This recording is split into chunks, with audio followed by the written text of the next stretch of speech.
안녕하세요. 여기 조금만 이렇게 당겨 볼까요? 네. 이렇게 조금만 오늘 지금 안 더우니까 조금만 좌우로 이렇게 밀착을 해주시고 최대한 밖에 분들도 들어오실 수 있으면 들어오시면 좋을 것 같아요. 제가 월정사에서 그런 얘기 하는데 우리 자장률사가 개창조인데 자장률사가 후대에 비구 정념 스님이 올지를 모르고 터를 작게 잡아서 건물을 지을 데가 없다. 내가 그런 얘기를 하거든요.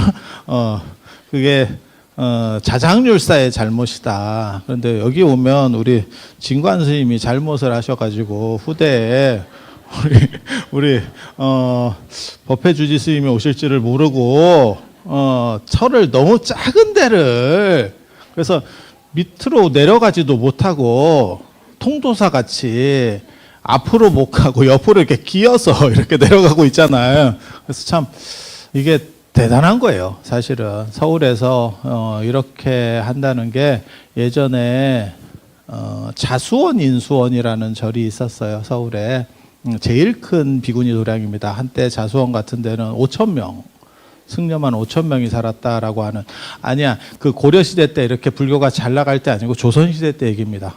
조선시대 때 자수원 인수원이 불교를 대표하는 최고의 사찰 중에 하나였었어요. 비구니 스님 도량으로는 최고 사찰이었고 그 전에는 정업사가 있었고 정업사가 폐사된 뒤에는 자수원 인수원이 최고절이에요. 원래는 궁궐이었습니다. 거기가. 누가 사는 데냐면 어떻게 그렇게 조선시대 때 비구니 스님들이 끝발을 날립니까? 라고 하는데 누가 살았냐면 후궁들이 살았어요. 그러니까 아들을 못 낳은 후궁. 그러니까 아들을 낳으면 왕이 바뀌면 방 빼야 됩니다. 뭐 어떤 뜻인지 아시겠죠? 왕이 바뀌면 방을 빼줘야 돼. 근데 방을 빼려도 갈 데가 없어. 그래서 궁을 지어주고 원래는 자수궁, 인수궁 해서 궁을 지어두고 후궁들이 이렇게 거처할 수 있도록 아들을 낳으면 관계가 없어요. 아들 집에 가 살면 돼요. 참 이게 보통 일 아니다. 그때도 아들 없으면 인생 슬퍼지는 거예요.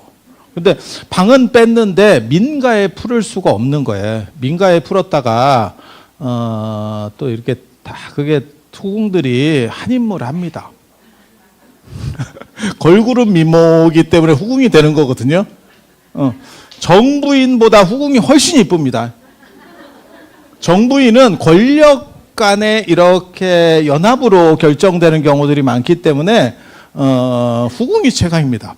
특히 이렇게 신분이 낮다 이렇게 나오면 신분이 낮은데 후궁이 됐어요. 얼굴로 밀어붙인 겁니다. 진짜. 그래서 여러분들은 이렇게 제가 얼굴을 뵈니까 다 정부인 모습을 하고 계셔. 이게 올바른 삶을 사시는 겁니다. 그래서 그게 또 아들 생기는 건 하늘에 어떻게 보면 인력으로 될 수 있는 게 아니에요. 그러다 보니까 아들이 없고 후궁으로 이렇게 살다가 참고로 말씀드리면 실록에 조선왕조 실록에 이쁘다라는 한 줄이 나오면 진짜 무지하게 이쁜 겁니다. 딱 한 줄만 나오잖아요. 그냥 이뻐요 이게 아니고 진짜 이거 전국 완전히 톱을 찍은 겁니다. 그 정도가 되면 이쁘다고 나옵니다. 패비윤 씨, 장옥정 이런 사람들이 이렇게 나옵니다. 그러니까 이쁘니까 성깔이 있는 거예요. 그래서 우리 거사님들은 그 성깔 못 받아줘서 그런 선택을 안 하잖아. 너무 힘든 분들도 선택 안 하죠. 그러니까 그런 걸 보고 정부인 될 분들하고 그 다음에 이쁜 분들 감당 못하는 분들하고 이렇게 그런 손남 손녀가 만났다 그러는 거예요. 그래서 어떻게 보면 그 자수원과 인수원의 영광이 재현되는 것 같아요. 그리고 후궁들도 거기 살고 또 누가 있냐면 상궁이 은퇴하면 상궁이 정년퇴직하면 상궁들이 끝발이 무지하게 좋습니다. 여러분 잘 모르셔서 그래요. 상궁들 이렇게 보면 별거 아닌 것처럼 이렇게 나오잖아요. 근데 예나 지금이나 왕이나 그러니까 권력자와 가까운 사람이 끝발이 좋아요. 그 사람들이 말을 한마디씩 툭 던지거든. 그러니까는 그 사람 어떤 것 같아요? 그러면 그 사람 굉장히 괜찮아요. 이렇게 말할 수도 있고 조금 그렇죠. 이렇게 얘기하는 거하고 천지 차이로 인사가 바뀝니다. 뭔 뜻인지 아시겠죠? 그리고 그게 반복적으로 듣다 보면 진짜 그런 거 아닌가? 이런 생각들을 해요. 그래서 내시 권력도 굉장히 강력하고, 그런데 조선은 내시 권력을 죽여놨기 때문에 도승지 권력이 강해요. 도승지가 비서실장입니다. 그래서 비서실장 권력이 엄청나게 강하고, 남자 중에는 비서실장이 강하고, 그 다음에 여성분들 중에 상궁 권력 굉장히 강합니다. 그래서 상궁이 은퇴를 하더라도 다 밑에서 키운 사람이 올라온 거잖아. 그러니까 은퇴 뒤에도 조정을 해요. 그래서 자수원, 인수원이 그렇게 큰 절이 됐는데 그게 애석하게도 폐사가 되고 나중에 유지가 잘 못 됐어요. 그런데 어떻게 보면 뜻하지 않게 여기가 지금 비구니 도량으로서 그 자수원, 인수원의 영광을 살리는 것 같아요. 근데 진관 스님이 애석하게도 털을 너무 작게, 사람이 이게 좀 좁구만. 좀 넓은 데다가 이렇게 잡았으면 쭉쭉쭉 뻗어나가기 참 좋을 건데 저 밑에 저런 데 내려가야 되니 시랑 협상해야 되고 얼마나 어렵겠어요. 보통 절터가 넓으면 그냥 뒤로 짓고 옆으로 짓고 앞으로 짓고 자빠져 짓고 이러면 그 참 편한데 이게 보통 일이 아닐 거예요. 그리고 건물도 이렇게 보고 있으면 좀 안타깝지. 좀 큰 거를 하나를 딱 이렇게 지을 만한 게 있으면, 오늘 제가 사실은 굉장히 걱정을 했어요. 오늘 입제 날이라고, 그래서 사람이 많이 오시면 더울 건데 라는 생각을 했고, 그랬더니 어저께 또 비가 오더라고. 그래서 비 와서 또 사람 안 오는 거 아닌가 이리저리 걱정을 하고 있었는데 마침 지금 더운 거에 대비해서 비가 와서 그친 뒤라서 상대적으로, 그죠? 상대적으로 시원하고 좋은 것 같아요. 그게 다 어떻게 보면 우리 주지 스님의 공덕이 아닌가 싶습니다. 참. 이거를 그 다음에 백중 오기 전에는 뭔가 하나를 크게 지어서, 건물이 큰 게 하나 있었으면 좋겠어요. 그런 절들이, 본사들은 있죠. 큰 건물들이. 월정사도 문수선원 이런 데는 한 800명 때려 넣으니까. 예. 그리고 에어컨 시설 다 되고 실내 공간이니까 조율을 할 수 있어요. 여기는 지금 이게 공간이 쉽지가 않아. 조율을 하기가 상당히 쉽지 않아. 예. 그래서 예전에는 이것도 무지하게 크게 지었다고 생각했을 거예요. 그런데 지금 또 그렇지. 그래서 조금 힘들더라도 버떡 뭔가를 하나 하천을 옮기든가 하천을 옮기든가 뭔가 수를 내야 될 것 같아요. 자, 오늘 그 현대적 효행, 이렇게 효행의 실천 이렇게 했는데 굉장히 어려운 주제입니다. 일부러 그런 것 같기도 하고, 불교가 효에 대해서 얘기를 하는데 그 부분들이 어떻게 보면 우람분절이 효의 명절이잖아요. 효의 명절. 그리고 효라고 하는 단어를 저는 그렇게 좋아하진 않아요. 효가 아랫사람이 윗사람에게 하는 그런 부분을 얘기하는 거거든요. 윗사람이 아랫사람에게는 어떻게 해도 별 관계가 없어. 효라고 하는 거는 밑에 사람이 치사랑이지, 치사랑.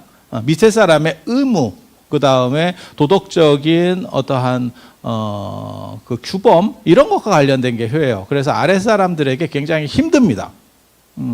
그래서 윗사람은 아랫사람들이 잘 이렇게 나아갈 수 있도록 틀을 잡아주고, 그 유교의 이제 생명관하고 관련이 있는데, 유교에서는 불교랑은 달라요. 유교는 생명 자체를 만든다고 생각해요. 그러니까 내가 만드는 거야. 특히 거기서 이제 핵심 기술은 누가 갖고 있냐면 아버지입니다. 그래서 아버지 성을 따르는 거예요. 그걸 북의 시족제라고 하는 거고요. 아니, 그들은 그렇게 생각한 거예요. 그래서 전체를 영혼까지도 만들어내는 겁니다. 그래서 소유권이 부모에게 있어요. 그래서 제가 그런 얘기 하는데, 굉장히 효와 관련해서 잔인한 얘기들이 있어요. 그러니까 부모가 자식을 죽이는 건 범죄 형성이 안 될 때도 있었어요. 순임금 아버지가 고수라고 하는 분인데 그분이 이제 후처를 드렸는데 거기서 자식이 생겨요. 대충 스토리 아시겠죠? 뻔한 스토리야. 그래서 전처 자식을 제거하려고 이렇게 이제 백예미 송사 작업이 들어갑니다. 그래서 결국 순임금을 2차례나 죽이려고 했었던 그렇지만 원망하지 않고 따랐다. 그게 도대체 뭐 맞는 얘기인가 싶은 생각이. 그래서 순임금을 대효라고 한다. 큰 효자라고 한다. 아버지가 죽이려고 하면 도망가라는 거예요. 내가 참 뭐 이런 유교적 인식입니다. 유교적 인식. 불교는 그렇지 않아요. 불교는 부모가 만들기는 진료는 만들지만 재료는 만들지만 혼합하고 있지만 거기에 들어가는 영혼이라고 하는 정확하게 말하면 업입니다. 업이라고 하는 게 외부에서 들어가는 거고, 그러니까는 쉽게 말하면 핸드폰은 바꾸지만 요즘 이제 단통법 풀려서 저도 풀릴 때까지 지금 계속 기다리고 있는데 단통법 풀리면 이제 핸드폰들이 막 바뀌기 시작할 거예요. 바꿔도 기계가 바뀔 뿐이지 안에 있는 유심만 넣으면 내 정보가 상속되는 거예요. 업의 상속이라고 하는 게 불교에서 말하는 건 그런 거거든요. 그러니까 진료적인 거는 빌려왔지만 원 소스는 나한테 있는 거지. 하드웨어는 부모님 거지만 소프트웨어는 내 거야. 그래서 불교는 출가가 가능한 겁니다. 내가 어느 정도 이상 선택을 하면, 그러니까는 충분히 스스로 선택할 위치가 되면, 그러니까 나이라든지 뭐 이런 걸로 해서 위치가 되면, 그래서 20살 이상 되면 출가할 수 있게, 20살 이하면 부모의 동의를 얻어야 되고, 20살 이상 되면 출가할 수 있게 그렇게 만들어 놓은 거예요. 인도 문화는 약간 개인주의 쪽으로 갈 수 있는. 그래서 효가 상대적으로 부족해요. 유교는 무조건 절대 복종의 효를 강조하는 종교고, 불교 같은 경우는 부모를 생각은 하지만 유교처럼 막 무조건 따라라는 아니에요. 실제로 그것도 있어요. 안 좋은 일을 부모가 시키면 어떻게 할 거냐? 그런 거 있어요. 나쁜 일을 시켜. 뭐 그럴 수도 있잖아요. 부모님이라고 다 상태가 좋은 건 아니에요. 다 상태가 좋은 건 아니에요. 제가 그 얘기 하는데, 뭐, 나중에, 입맛 없고 이러면, 어머니 손맛이 그립다. 어머니 손맛 별거 없다. 인류 요리사가 하는 게 더 맛있어요. 근데 그거는 향수에 의한 착각이에요, 사실은. 그래서 진짜 먹어보면, 어머니가 손맛이 그렇게 좋으면 큰 식당을 하셨겠지. 어머니 손맛 사실은 뭐 별거는 없어요. 하지만 그렇게 이제 생각을 하는 거지. 그런 것처럼 부모님이라고 다 올바른 분들만 계시는 건 아니야. 그래서 나쁜 일을 시키면 어떻게 할 거냐? 임금이 나쁜 일을 시키면, 부도덕한 일을 하면 어떻게 할 거냐? 임금이 부도덕한 일을 하면 3번 간하고 벌이라고 돼 있어요. 사직하래. 그 말은 맞는 것 같아요. 왜냐하면 아니면 아니라고 자꾸 얘기하다가 정 안 돼. 그러면 사직해야 돼.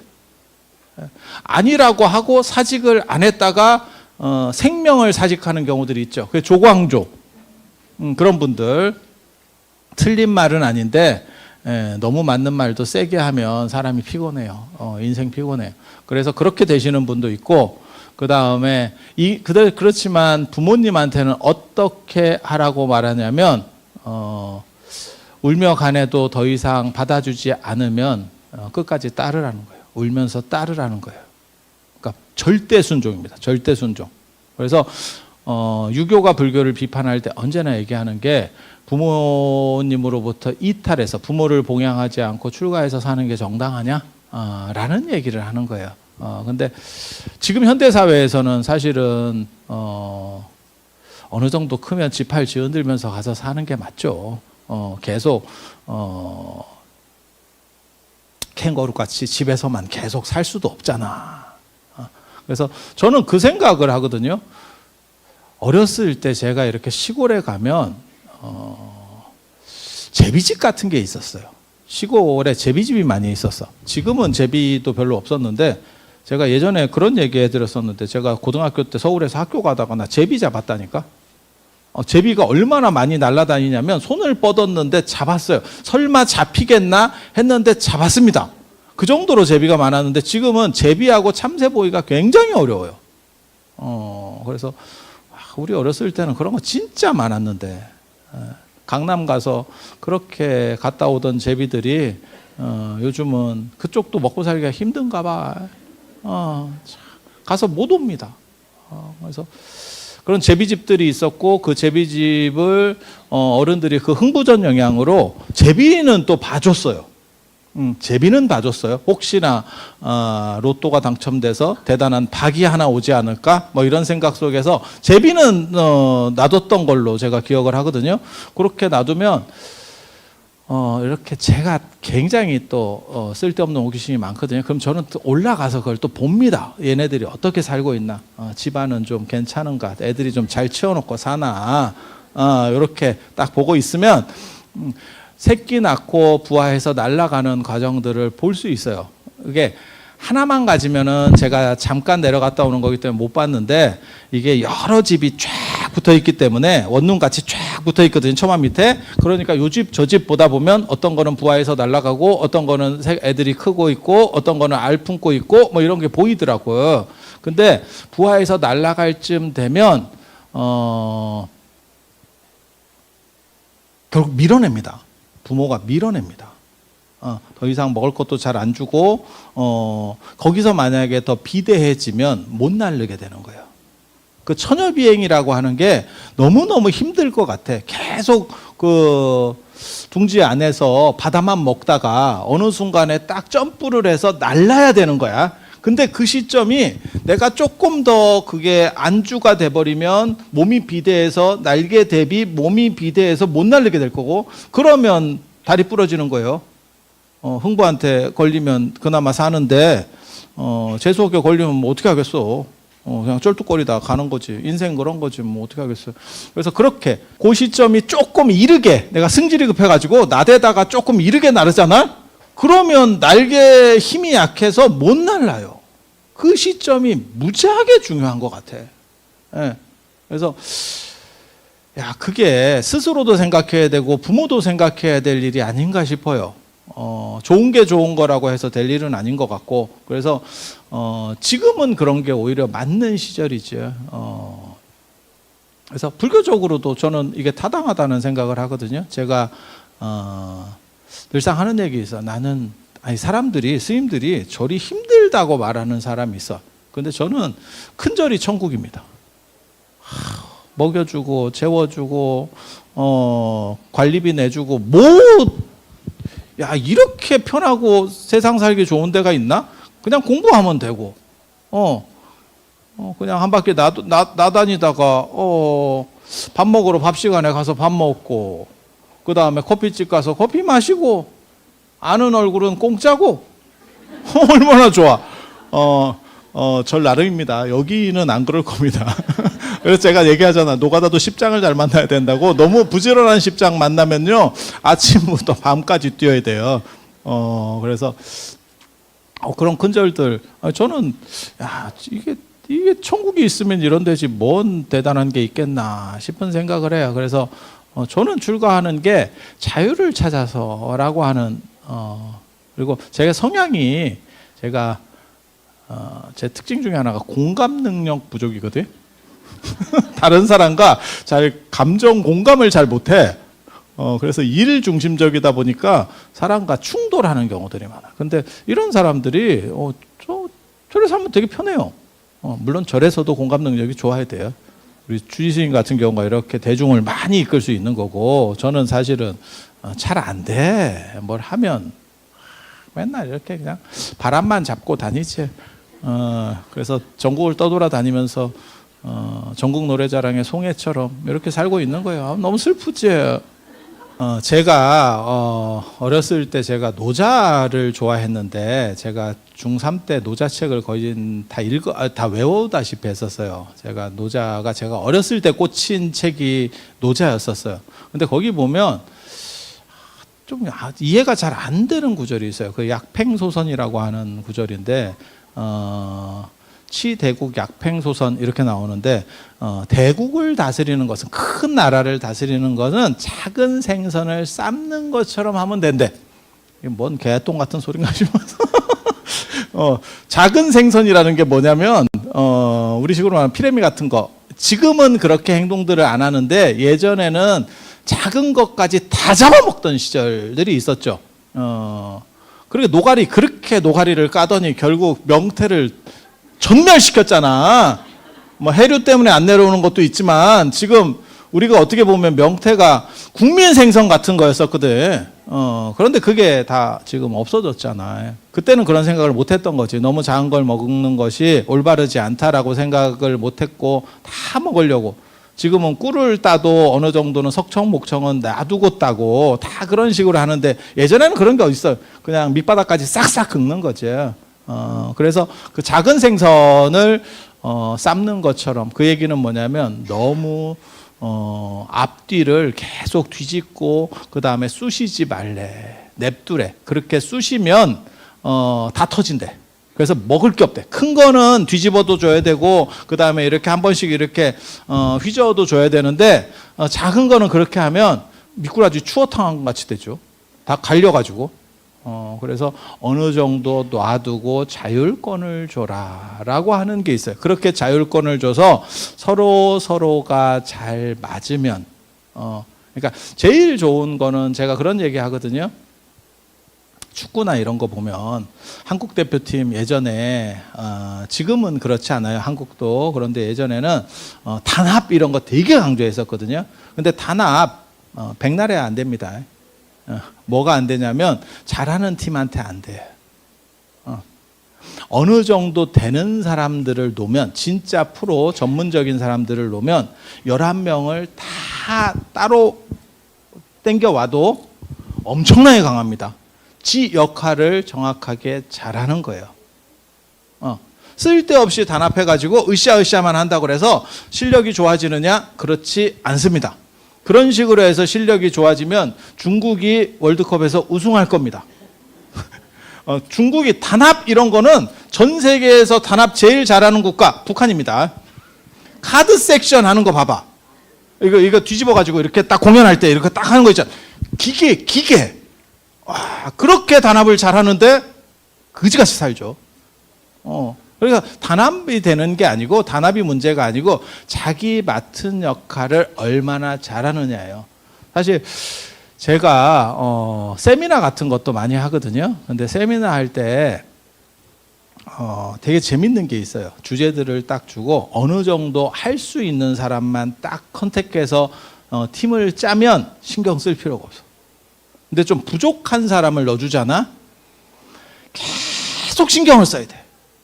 그러니까 지 일을 지가 딱딱 부품으로서 그 부품 역할만 딱 하면 아무 문제가 없어. 아무 문제가 없어. 그래서 현대 가족관계는 사실 제가 생각하는 가족관계는 부모는 부모답고 자식은 자식다운. 그걸 뭐라고 얘기하냐면 군군신신 부부자자라고 하는 거거든요. 그 정명론. 이름에 맞춰서. 저는 개인적으로 부처님은 공화제주의자입니다. 부처님의 이렇게 일대기를 쭉 읽어보면 부처님은 공화제주의자예요. 그래서 절대 왕정 같은 거에 대해서 비판적이에요. 그리고 나중에 불교의 승단의 리더가 없던 건 또 공화제주의의 방식 때문에 그래요. 그렇게 가는데 저는 봉건제주의자예요. 그러니까 지방자치제입니다. 정확하게 말하면. 그래서 자기 역할을 던져주면 그 사람이 그 역할을 알아서 하면 돼. 그리고 그 역할을 못하면 저는 약간 파내는 식이거든요. 도저히 저 사람하고는 같이 일을 못하겠다. 그러면 그냥 제거 쪽으로 갑니다.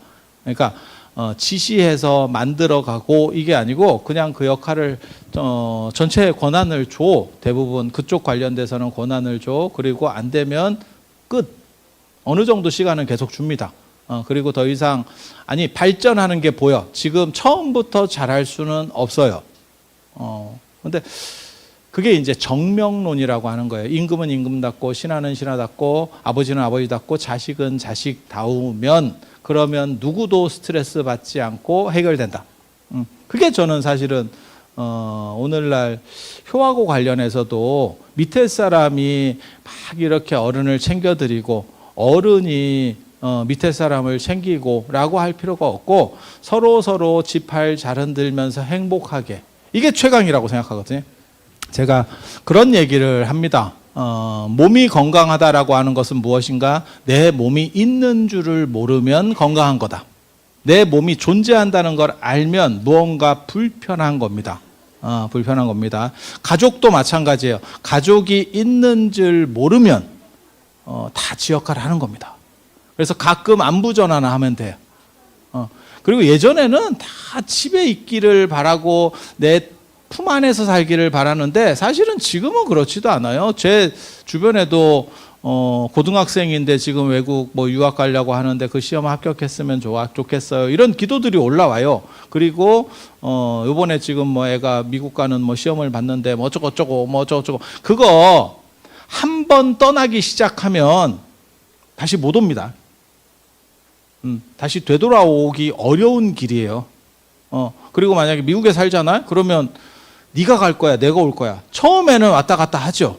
돈보다 정이 중하니까. 근데 나중에 어느 정도 이상 서로 간의 틀들이 잡히면 딱 그거잖아. 이게 손자가 왔을 때 오면 좋고 가면 더 좋고 라고 하는 딱 그런 느낌이거든. 그리고 가족의 특징은 뭐냐면 3일 이상 같이 있으면 싸웁니다. 그러면 내 자식 맞습니다.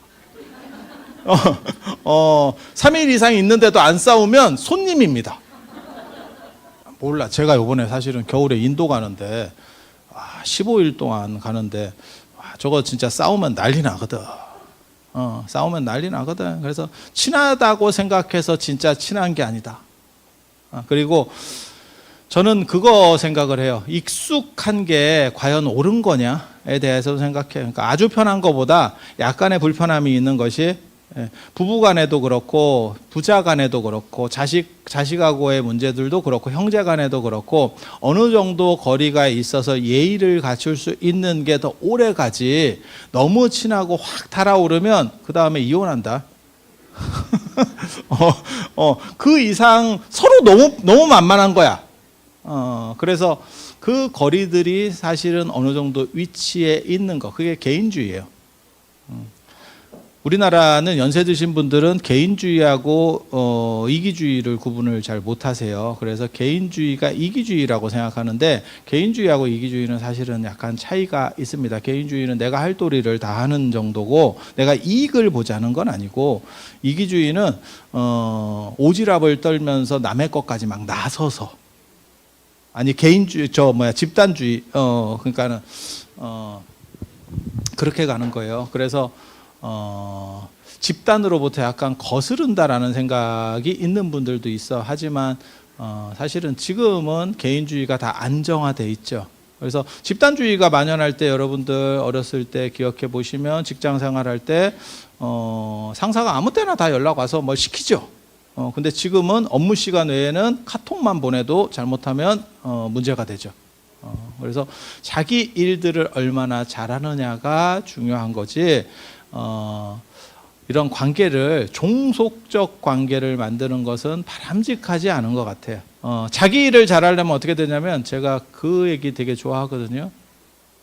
본리비 도생이라고, 군자는 본의 힘을 쓰고 본무고 근본적인 데 힘을 쓰고, 본리비 도생, 근본이 바로서야 도가 생한다.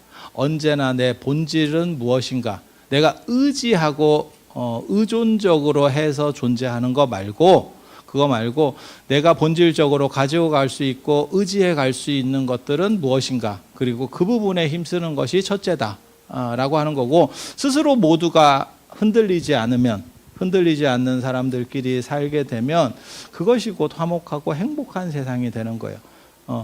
어떤 사람은 신경 써주면서 행복한 거 아닙니까? 야, 그거 신경 써주면서 행복할 수도 있지만 신경 받으면서 불편할 수도 있어. 그래서 과도한 신경이 어떻게 보면 잘못된 결과를 초래할 수도 있어요. 물론 굉장히 대단한 사람이 있어서 전체를 다 해줄 수 있으면 모르겠어요. 그러면 고맙지. 그런데 그렇게 되기는 어려워요. 그리고 이 세상에는 꽁돈은 없어. 요즘 말로 하면 공짜 점심은 없다 라고 하는 거예요. 다 대가성이 있어. 그래서 부모가 자식에게 하는 것도 그게 가장 무대가성이에요. 부모가 자식에게 해주는 게. 그런데도 불구하고 어느 정도 이상 많이 이렇게 잘 처리를 해주면 네가 어떻게 됐으면 좋겠다라고 하는 희망사항이 있어요. 그래서 공부 잘하는 애가 나는 연예인 쪽으로 해볼까? 뭐 아니면 웹툰을 그릴까? 그러면 뭔 헛소리를 하고 있니? 의대를 가야지 라고 하는 게 현실이죠. 그리고 결국은 꺾이게 돼 있어요. 그런데 그것이 곧 행복인가에 대해서, 어느 정도 안정된 지위가 행복인가에 대해서도 생각을 해봐야 돼요. 저는 제가 개인적으로는 제가 평생 거의 하기 싫은 일을 잘 안 하고 살아봤거든요. 그래서 제가 힘들게는 사는데 행복 만족도가 높아요. 이게 참 미친 듯이 살지. 그리고 행복 만족도를 높이고 남에게 부림을 안 받기 위해서는 내 힘이 어느 정도는 있어야 돼. 싫으면 말든가를 시전할 수 있어야 싫은 일이 안 옵니다. 내가 싫으면 말든가를 시전할 수 있어야 돼. 그게 절에 살면서 저는 가능했다라고 생각을 하거든요. 그래서 저는 출가한 부분에 대해서는 굉장히 감사하게 생각을 해요. 내가 만약에 직장 생활을 했으면 제대로 했겠나 싶은 생각을 하거든. 스님이니까 이만큼 봐준다 진짜. 자기 구현이라고 하는데 배점을 많이 찍는 사람이 있고, 어떤 사람들은 집단이라고 하는 부분에서 그것이 안 깨지게 화합이라고 하는 부분에 배점을 찍는 분들도 있어요. 연세 드신 여성분들은 전부 화합에 맞추려고 하는 분이라고 보시면 돼요. 왜냐하면 유교적 문화가 그것을 강조했었기 때문에 나 자신을 드러내지 않고 그 다음에 전체에 좀 이렇게 잘 맞춰서 튀지 않게 모난돌이 정맞는다 라고 해서 그런 식으로 배워왔거든요. 그래서 여러분들에게 화병이 있는 겁니다. 저는 화병은 없을 겁니다. 제가 남들에게 화병을 주죠. 저는 화병은 없어. 뱃속 편하게 살죠. 지금은 누군가 희생하는 게 아니고 서로에 맞춰서 도리를 하는 거, 그리고 그 도리라고 하는 게 정해져 있는 게 아니에요. 자신을 구현하는 방식, 그리고 그거는 자기 인생의 주기마다 다른 것 같아요. 젊어서 구현할 수 있는 게 있고 나이 들어서 구현할 수 있고 그 관점들을 계속 시시각각 바꿔야 돼. 제일 제가 불행하다고 생각하시는 분들이 젊었을 때 좀 잘 나가시던 분이 은퇴하고 나서 쓸데없이 가오 잡으려고 하는 거. 굉장히 슬픕니다. 왜? 주변에 사람만 없어. 그리고 그렇게 되니까 내가 힘 떨어지니까 그런갑다 라고 해서 그래도 뭐라도 한번 벌려봐야지 사업했다가 쪼로록 망하죠. 다 그게 젊었을 때, 힘 있을 때나 가능한 거거든. 그래서 그 시기마다의 특징들이 있어요. 그러니까 젊어서 하는 보람, 그 다음에 자기 역할이라는 게 있는 거고, 그리고 사람들은 다 자기 그릇이 있습니다. 그래서 그 그릇 이상을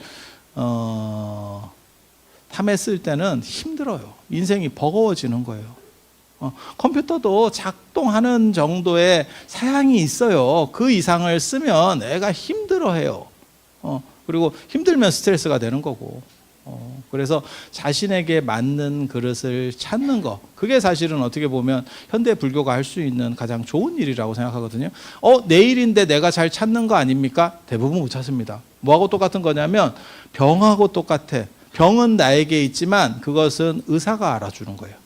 내가 알아서 처리를 할 수 있는 게 아니고. 그래서 중간중간 저는 멍 때리기 이런 거 생각보다 좋아하거든요. 제가 어렸을 때도 그렇게 살기도 했지만 중간중간 전혀 엉뚱하게 쉴 수 있는 게 있어야 내 좌표를 제대로 봐요. 그리고 우란분절이 효의 명절이니까 우란분절과 관련돼서 얘기를 해드리면, 잠깐만 얘기해드리면, 우란분절 경전이 목련경하고 우란분경이라고 하는 경전에서 근거를 해요. 그리고 저는 거기에 나오는 그 청제 부인이라고 하는 부인이 진짜 복 받은 사람이라고 생각을 하거든요. 이렇게 복 있는 사람이 있나? 거의 만수르급의 복입니다. 복 있는 걸 한번 들어봐. 진짜 남편이 일찍 갔어요. 잘난 아들을 둬서 아들이 돈을 많이 벌어와. 그런데 무역을 하기 때문에 집을 비워야 돼. 그러니까 엄마에게 죄송하니까 법인카드를, 무한대 법인카드를 줬어. 남편 없지, 아들 잘났지, 법인카드 받고 혼자서 다 쓰면 되는 상황이에요. 너무 행복하지 않아? 그래서 자유롭게 살았대.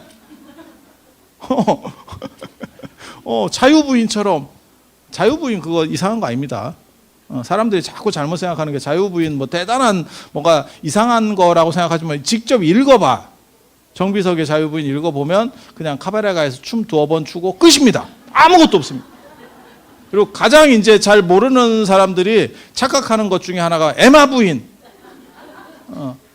말을 좋아해서 에마 부인 아니고요. 그 주인공, 여주인공 이름이 에마입니다. 그래서 에마 부인입니다. 저 그렇게 이상하게 여러분들이 그렇게 생각하는 것 자체가 다 그게 약간 그 이상한 악마의 씨인 거예요. 있는 대로 봐. 이름이 에마래서 에마 부인이었던 거야. 그러면 에마가 결혼하면 에마 부인이지. 너무 제목도 참 진짜 이상하게 어그로 끄는 제목 대단합니다. 그래서 그렇게 하는 거예요. 그래서 너무 편하게 잘 사셨대. 어머니가 행복하게 간섭할 사람도 없고 돈은 진탕 있고 그래서 행복하게 사시다가 돌아가셔서 지옥에서 좀 구르고 잠깐 굴렀어요. 잠깐 굴렀다 나왔어. 아들이 빼주잖아. 아들이. 제가 그런 얘기 하는데 튼실한 아들을 두지 않았다면 열심히 살아라. 왜? 빼줄 사람이 없다. 그래서 여기서 빼줄 수 있는 사람들이 어떻게 보면 여기가 수륙제 사찰이기도 하고 자꾸 수륙제 하면 뭐 물에서 하나 뭐 어쩌고 뭐 물에 빠진 귀신 뭐 건져내나 이러는데 그게 아니고 현지의 모든 막힌 것들을 뚫어내고 그 다음에 해원 전체를 다 원하는 모든 것들이 다 풀리도록 해서 조화를 이루는 게 어떻게 보면 수륙제의 가장 근본적 정신이에요. 그리고 거기에 이제 돌아가신 분들이 이제 천도도 끼어 있는 거고, 왜냐하면 그분들이 좀 안 좋게 맺혀 있으면 그게 힘드니까. 그래서 여기가 수륙제 사찰이기도 하고, 그래서 백중 때는 굉장히 맞춤한 것 같아요. 그래서 여러분들이 그런 자식을 안 뒀다면 우리 진간사 스님들한테 의지해서 뭐 아들도 그렇게 튼실한 아들도 없는데 아들이 있다고 다 건져주는 거 아니다. 아들이 있다고 다 그 무한정 법인카드를 주는 게 아니에요. 아들이 있는데 내가 집을 팔아서 걔 집을 만들어줘야 될 상황도 있는 거예요. 아들이라고 다 같은 아들 아닙니다. 그래서 목건형 같은 아들이 있으면 모르지만 그렇지 않으면 사실은 기도 열심히 해야 돼. 그리고 바르게 살아야 돼. 그리고 그 얘기 있거든요. 하머득통의 현정론 보면 그 당시에 정도전파에서 뭔 얘기를 했냐면 천당이나 지옥이 있는지 어떻게 증명할래? 를 시전했어요. 야, 이거 쉽지 않거든. 그런데 하머 스님은 뭐라고 대답하냐면 그것을 변증하기가 쉽지 않을 수 있지만 그렇게 지옥이 있다, 천당은 불교용어입니다. 천당이 있다라고 생각을 가지고 살면 사람이 너무 오버하지 않는데, 너무 위태로운 일을 하지 않는데, 브레이크 없는 삶이라는 게 있거든요. 그게 죽으면 땡 아니요? 그럼 뭐 히틀러 같이 갈 수도 있는 거예요. 뭐 그러다가 총 쏴서 죽으면 되지 뭐. 내가 혼자 자살하고 결국 끝났잖아요. 그 어른도. 그런 식으로 갈 수 있는데 만약에 또 다른 삶이나 환경들이 존재하고 이어진다면 그러면 사람은 넘어서지 못한다. 그 한계에 브레이크가 걸린다는 거죠. 그런 쪽에서만 봐도 효용성은 충분히 있는 거 아니냐. 저도 49제나 천도제나 뭐 이런 거 얘기할 때도 똑같은 얘기를 해요. 그분이 돌아가시는지 카톡을 안 보내니까 가면 간다고 말을 하고 가란 말이야. 그러니까 맨날 말을 안 하니까 우리가 백중 때마다 계속 올리잖아. 말을 하고 가면 이분은 갔으니까 빼고 이렇게 선택적으로 하면 조금 절약이 될 건데, 옛날에 그거 있다. 그래서 가면 말해달라고 했더니 몇 년 뒤에 왔다나 그 카톡이. 그래서 왜 이렇게 늦게 왔냐 이랬더니 가서 잠깐 적응하고 내가 바로 보냈는데 시간대가 다르네. 저쪽의 시간은 굉장히 짧다고 생각했는데 신선 노름에 도끼자루 써본 줄 모른다고 이쪽 시간대하고 달라서 내가 너무 늦게 보냈다 야. 그래서 SKT가 잘 딛고 4후 세계까지 이렇게 전파가 잘 원활하게 될 수 있도록 그래서 갔는지 안 갔는지 모르니까 계속 아니 저한테도 얘기해요. 매년 해야 됩니까? 매년 하니까 가다가 오는 거 아닙니까? 같이 가고 있는데 이쪽에서 스님이 부른대 자꾸 청혼을 하니까 이렇게 혼을 부른다는 뜻이에요. 자꾸 오고 또 가다 보면 또 오고 이거 계속 반복되는 거 아닙니까? 그래서 못 가는 거 아닙니까? 이렇게 그리고 간 사람이 있으면 빼줘야죠. 내가 하나 내가 하나. 근데 분명한 거는 그렇게 할 때 스스로 어른을 생각하면서 추모하고 기리는 마음 가지고도 충분한 효용은 있다. 그러니까 그것을 100% 증명할 수 있느냐? 그거는 어려워. 제가 49제 얘기할 때도 그렇게 하거든요. 사람을 떠나보내고 나서 바로 잊을 수 있으면 참 좋을 수도 있을 거다. 하지만 그런 사람은 못 봤다. 제가 어른들 이렇게 보면 80 넘어가지고 90 막 이렇게 지금 올라가시잖아요. 이렇게 올라가셔서 맨날 싸워요. 맨날 싸우거나 단답형 대화만 하면서 살아. 대화가 없어. 그런데도 돌아가시고 나면 거의 제가 보기에는 한 3년 정도 갑니다. 그리고 어떤 경우는 우울증 비슷하게 해서 시름시름 하시는 분들도 굉장히 많이 봤어요. 그러니까 그게 난자리라고 하는 거거든요. 난자리.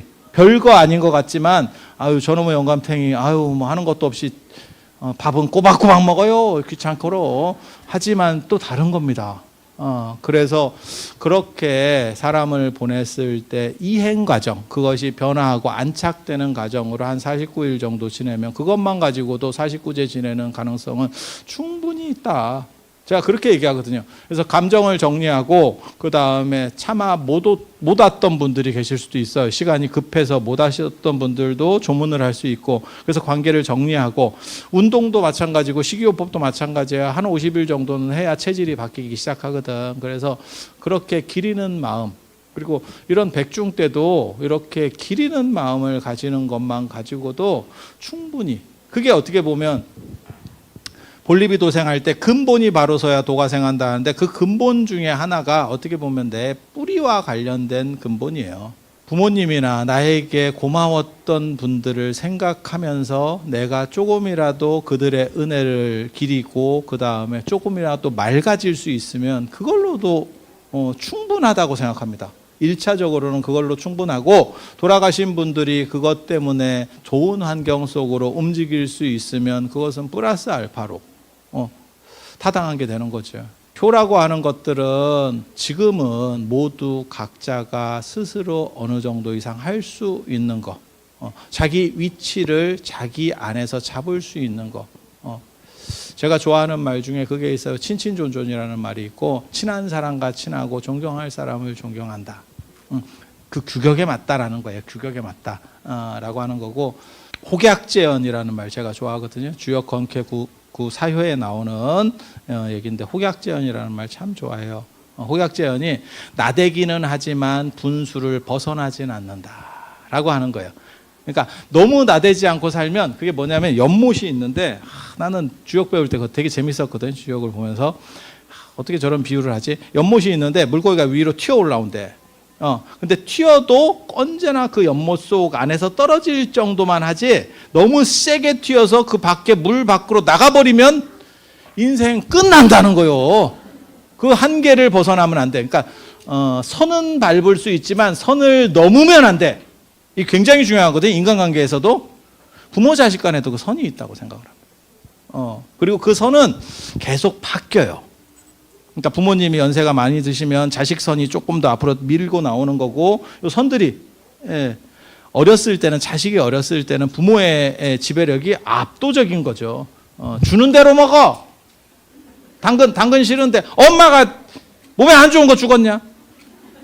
딱 그런 거. 거기서부터 시작해서 이렇게 선들이 바뀌어 가잖아요. 그래서 그 선을 잘 체크하고 자신의 위치를 잘 잡는 거, 그게 좋은 것 같아요. 그리고 저는 그 혹약제언이 참 기가 막히다고 생각을 했었던 게 뭐냐면, 물고기가 안 뛰는 물고기가 제일 안전해요. 물 밖으로 나갈 확률이 없지. 인생 재미 더럽게 없게 사는 거다. 그래서 결국 나이 먹으면 추억을 상기하면서 사는 거예요. 제가 여러분들에게 협박하는 겁니다. 여러분이 85세 이상이 되면 어디 나다니시기도 힘들고 결국 당신이 경험한 것만 가지고 기억하면서 집안에서 뱅뱅뱅뱅 돌면서 사는 거예요. 인간의 햄스터입니다. 딱 그렇게 사는 거예요. 진짜 무지하게 슬픈 일입니다. 그게 언제냐면 짧으면 10년, 길면 15년, 더 길면 20년. 맛있는 게 맛있어지냐? 아니요. 구경하면 재밌느냐? 아니요. 85세 되면 존재 가지고도 힘들어. 그 이상부터 그런 것 같아요. 제가 이렇게 보면. 그리고 감각 기능들이 떨어져서 만족도도 떨어지고, 그 다음에 다른 사람과 대화하면 자꾸 소리를 질러. 왜? 귀가 잘 안 들리고, 그리고 괜히 잘 안 들리는데 또 옆에서 자식들이 얘기하면 궁금해. 그래서 뭐라고 또 끼어들어. 주변에 있습니다. 주변에 보시면 다 있습니다. 그래서 그런 세월이 15년, 많게는 20년이 될 수도 있어요. 그래서 많은 경험들, 재밌는 것들을 축적해놔야 그거를 상기하면서 사는 거예요. 그렇게 생각을 하시면 물고기는 뛰어야 돼. 그런데 이게 이제 어떻게 보면 튀는 거지. 한 번씩 튀는 행동들을 해보는 거야. 그래야 생각할 게 많거든. 그래서 제가 그런 얘기 하잖아요. 어머니가 돌아가셨는데 너무 밋밋하게 우리를 위해서 희생만 하시다 사셔가지고 아무 기억할 게 없어. 자식들끼리 모였는데 대화를 하면 어머니 얘기가 안 나와. 그것도 어머니의 상도덕이 없는 겁니다. 우리 어머니가 그때 사고 한번 크게 쳐가지고 집안이 뒤집어졌지. 뭐 이런 거 한번 해줘야 자식들도 추억이 샘솟아. 그때 우리 어머니가 개돈 띠먹고 도망갔잖아. 뭐 이런 거 한번 해주면 너무 큰 거 말고 뒤집는 거 말고 전체를 뒤집는 거 말고 약간 혼란 있고 다시 커버할 수 있는 정도. 집안을 깨라는 뜻이 아닙니다. 그게 혹약제언이야. 그러면 대화할 것도 있고, 자식 키울 때도 그럴걸? 너무 모범적으로, 쟤는 진짜 울지도 않았고, 어렸을 때는 울지도 않고, 커서는 어디 학원 하나 안 보냈는데, 공부도 잘하고. 그게 뭔 재미가 있어? 어떤 때는 주워받고, 등짝도 때리고, 싸움도 하고, 그게 기억할 때, 내가 저 자식을, 지금 애가 그렇게 하던 애가 이렇게 잘 성장해가지고 좋은 자리에 갔어. 그러면 내가 저렇게 키워서 참 뿌듯하다. 이런 생각이 드는 거지. 다 알아서 잘해요. 그거 재미없어요. 그리고 개 입장에서도 나중에 그렇게 너무 밋밋하게 산 애들이 부모에 대한 정이 없어. 그래서 내가 신도들한테도 정 주려고 내가 이렇게 막 지랄을 하는데 사람들이 잘 모르더라고. 기억하기 좋은 거예요. 자, 끝내라고 눈치를 주는 것 같습니다. 제가 눈치가 빠릅니다. 오늘 시식을 해야 되기 때문에 오늘 지금 백중 입제잖아. 그래서 보통 때는 백중 얘기 해달라고 하는데 현대적 효, 나도 집을 버리고 출가한 사람인데 나한테 효를 얘기하라 하다니.